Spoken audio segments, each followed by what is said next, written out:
ನಮಸ್ಕಾರ ಎಲ್ಲ ರೈತ ಬಂಧುಗಳಿಗೂ ಫಾರ್ಮರ್ಸ್ ಕಿಂಗ್ ಯೂಟ್ಯೂಬ್ ಚಾನಲ್ ಸ್ವಾಗತ. ನಾನು ನಿಮ್ಮ ಪವನ್. ಇವತ್ತು ಬೆಂಗಳೂರು ಹೂವಿನ ಮಾರ್ಕೆಟಲ್ಲಿ ಇವತ್ತಿನ ಬೆಲೆ ನೋಡೋಣ ಬನ್ನಿ.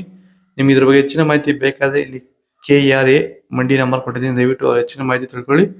ಈ ವಿಡಿಯೋ ಆದಷ್ಟು ಎಲ್ಲ ಲ್ಯಾಂಗ್ವೇಜ್ ಅಲ್ಲಿ ಬರುತ್ತೆ, ದಯವಿಟ್ಟು ಈ ವಿಡಿಯೋ ಎಲ್ಲ ರೈತರಿಗೂ ಶೇರ್ ಮಾಡಿ.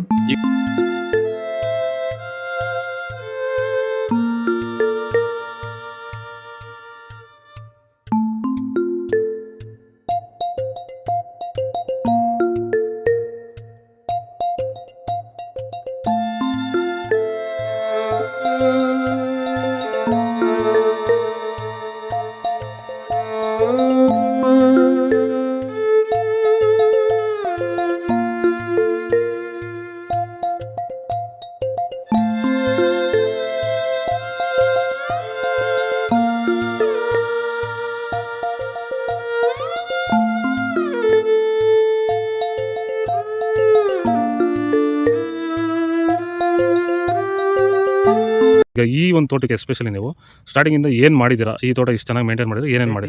ಫಸ್ಟ್ ವೈರಿಗೆ ಆನ್ ಕೊಟ್ರಿ, ಆಮೇಲೆ ಪ್ಲಾಂಟ್ ಅಲ್ಲಿ ಮತ್ತೆ 10 ದಿವಸಕ್ಕೆ ಅದೊಂದ್ಸಲಿ ಇದೊಂದ್ಸಲಿ ಕೊಟ್ಕೊಂಡ್ ಬಂದಿದ್ದೀರಿ ಇಲ್ಲಿವರೆಗೂ. ರೆಗ್ಯುಲರ್ ಆಗಿ ಬಳಸ್ತಾ ಇದ್ದೀವಿ. ಬೇರೆ ಏನೋ ರಾಸಾಯನಿಕ ಕೊಟ್ಟಿದ್ದೀರಾ? ಕೊಟ್ಟಿಲ್ಲ, ಒಂದೇ ಒಂಚೂರು ಏನು ಕೊಟ್ಟಿಲ್ಲ. ವಿತೌಟ್ ರಾಸಾಯನಿಕಗಳು ಬರೀ ಪ್ಲಾಂಟ್ ವೆಲ್ಲು ಮತ್ತು ವೈರಿಗನ್ನ ಬೆಳೆಸ್ಕೊಂಡು ಬಂದಿರೋದು. ಪ್ಲಾಂಟ್ ವೆಲ್ ಮತ್ತು ವೈರಿಗನ್ ಬಳಸೋಕೆ ರೀಸನ್ ಏನಿದೆ? ಬಿಲ್ಟ್ಗೆ ಸರ್. ಫಸ್ಟ್ ಎಲ್ಲ ನಾವು ಹೋದ ವರ್ಷ ಎಲ್ಲ ಬೆಳೆದಿದ್ರಿ, ನಾವು ಶಾಮಂತಿಗೆನೇ ಬೇಡ ಅನ್ಕೊಂಡ್ಬಿಟ್ಟಿದ್ರಿ. ನಿಮ್ಮನ್ನ ನೋಡ್ಬಿಟ್ಟು ರೆಫರೆನ್ಸ್ ತಗೊಂಡು ನಿಮ್ಮ ಇದ್ರ ಮೇಲೆ ನಾವು ಮಾಡ್ತಾ ಇರೋ ತೋಟ ಇದು ಚೆನ್ನಾಗಿದೆ.